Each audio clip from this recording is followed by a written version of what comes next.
Basically means instead of all the time calling for deploying a team to, let's say, Basse to cover events, we would have already had a team stationed in Basse. This goes with cost. This goes with infrastructure, software, hardware, material, and even training to set up something to enhance our capacity to be an information hub nationwide. And that is one of the reasons why we wanted to take it up on ourselves. It's not a tall order. Over the years, GRTS has navigated around the country, catching scenes that depict the countryside and keeping the audience abreast with what's happening in and outside the country or even beyond the Gambia. This fundraising gala dinner is just part of the vision and strategic direction GRTS is poised to follow in its bid to achieve set targets. And at the same time, we want to make GRTS #1 in the sub-region when it comes to broadcasting. But that wouldn't be an easy task. It needs the mobilization of resources. And then we, as an association, say, we cannot do it without the public support. We've been giving out to the public a lot. And now we're saying it's our time also to ask the public to come and then reciprocate the justice that we have been, the services that we've been giving out to the public. Headquartered along the busy MDI road in Carnivin, GRTS has systematically transformed itself since it began sending signals in 1995. The station continued to bank on the support and benevolence of everyone to go all the way. Take it this way, we are a key partner to every household in this country. And I'm going to say this in Wolof. Saa yoo leen ñu ooyee ñu ngi fa bii time nag ñun ñoo oote so ñu ngi séntu ku nekk pour mu support this initiative so that liñ bëgg a def boo leen ñu si jàppalee ñu ni tamit ñu mun a béy suñu waal ci liñ ñu sas ak liñ séntu si ñun so ñu ngi séntu maximum support and cooperation from everybody ci nguur gi ci private sector bi regional offices the communities, NGO community, diplomatic fraternity, because ñëpp ñu soxla te ñëpp la ñoo liggéeyal so defe naa bu GRTS ootee tey ñëpp war nañ see jàpp te loolu rek la ñu séntu nothing less. Ibrahima Balde, GRTS News. Renowned Senegalese ndagam musician Titi arrived in the Gambia this evening ahead of GRTS Staff Association's string of fundraising events slated for this weekend. The mega program will kick off on Friday evening with a gala dinner at Paradise Suites Hotel, and entertainment will be provided by Titi and her Bari Bagas band alongside other musicians. The fundraiser will continue at Paradise Suites Hotel on Saturday night with a dance. Come out in your numbers to support this worthy initiative that could have a massive impact on the services provided by the state broadcaster. Campaigners seeking to ensure access to education for all are reminding world leaders of the promises they made in Dakar back in 2000, which led to the formulation of 6 Education for All goals. The week of advocacy, spearheaded by the Campaign on the Education for All (FNET), commenced with a policy dialogue. Uminjai picks up the rest of that story. All Network has again gathered stakeholders and members of the disability community on a day policy dialogue as part of its Global Action Week celebration. The right to education for all, especially children with disability, is very paramount, as this year's Action Week celebration is themed Education and Disability.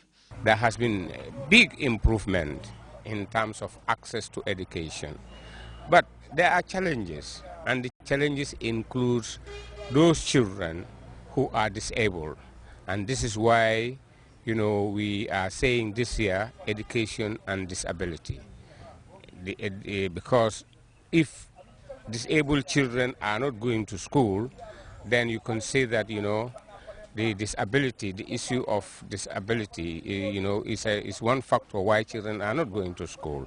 So we want to look at that. Children with disability the world over are faced with multitude of barriers in their participation in society, especially with regards to education. This has resulted to retard development, as in most cases they are left behind in decision making. However, some measures are put in place to ensure their participation and right to education in society by the body responsible for basic and secondary education. Education is very important for every individual, and individuals with special needs also need education because education is a basic human right.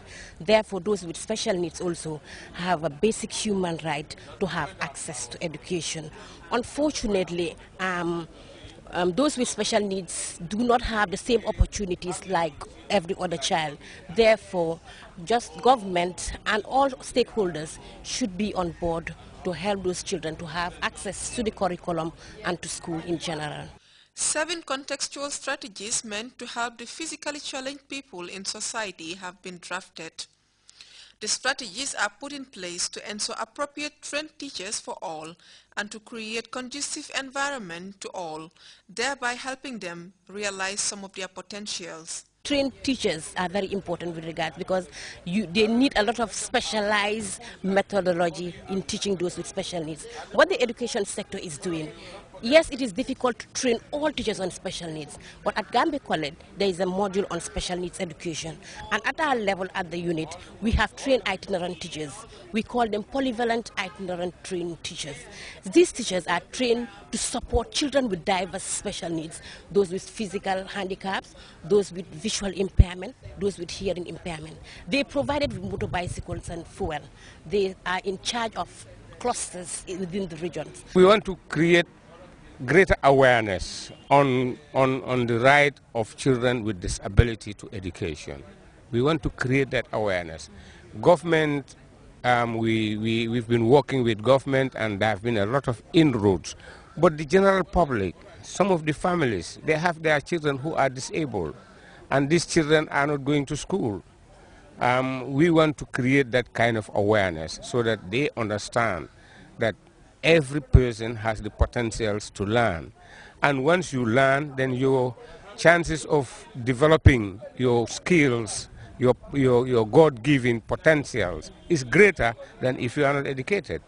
During this week-long celebration, issues like changing people's attitude towards discriminating people with disabilities will be highlighted as the theme is centered on education and disability, and celebrations will also feature a National Bantaba Forum at the National Assembly Complex in Banjul.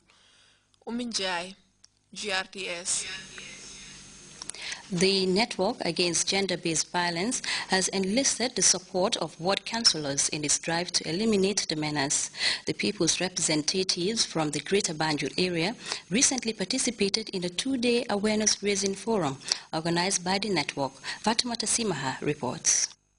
Work Against Gender-Based Violence is a civil society established to serve as a platform for discussion and formation of strategic action, collection, response in addressing and taking concrete action in ending gender-based violence. This forum is also part of activities put in place by the network to bring together ward councillors, national women councillors in the front line to manage gender-based violence cases within their communities. Speaking at the opening ceremony, Hadimbo Chibaro, the coordinator of the network, said this training will build the capacity and strengthen the existing partnership between these powerful women bloc and their network in helping them in the fight to end this menace. We have done a desk review to enable us to understand how gender-based violence is within the Gambian context. And the findings is what has resulted for us to come up with what we call the one-stop center for the management of gender-based violence. The findings have clearly shown that a lot of sensitization is being done. Madam Boch Barros said their organization was keen to render their support to victims in the form of free medical services, psychosocial support, but this cannot be done without the critical role these powerful women need to play in addressing the issue of gender-based violence. It is therefore worldwide that this body tasked with the running of the affairs of gender-based violence came up with this training program targeting women councillors who constitute the block of the future leaders of our society, therefore have a lot stake in the advancement of the country, said Binta Jame Sidibe, the Executive Director of Women's Bureau. Gender-based violence has become an umbrella term for any harm that is perpetuated against a person's will